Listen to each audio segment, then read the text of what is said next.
Hey guys, welcome to Stopcast number 7. This one's about the Age of Exploration.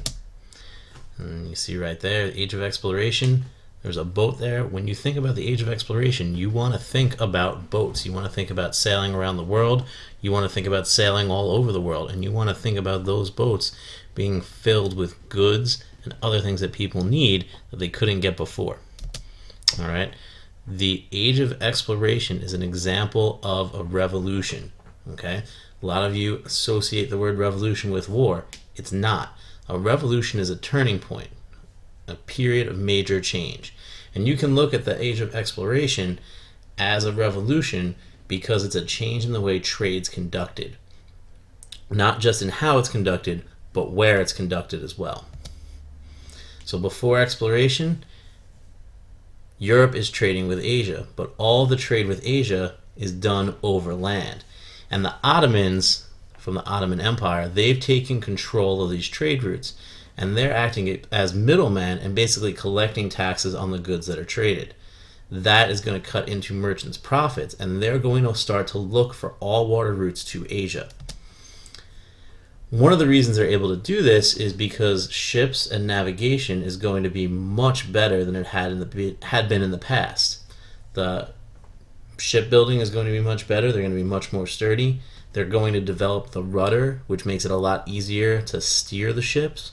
And they're going to develop sails, which are going to help the ships go faster. They're going to be able to travel in either direction using the same sails.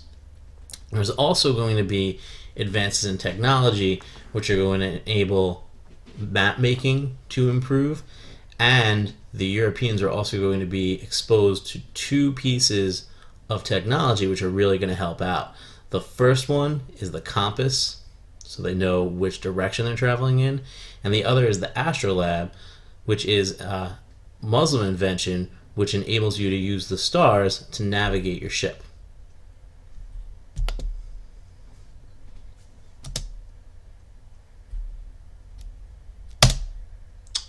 We're stuck. Hold on. Oh, check it out. There you go. The two countries that are going to really be at the center of this are going to be Spain and Portugal.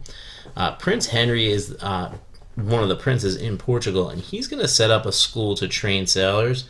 And this school is going to really become the way that Portugal is going to take the lead in setting up these trade routes to Asia. Prince Henry actually becomes known as the navigator because of all the work he did to help Portugal learn how to sail properly.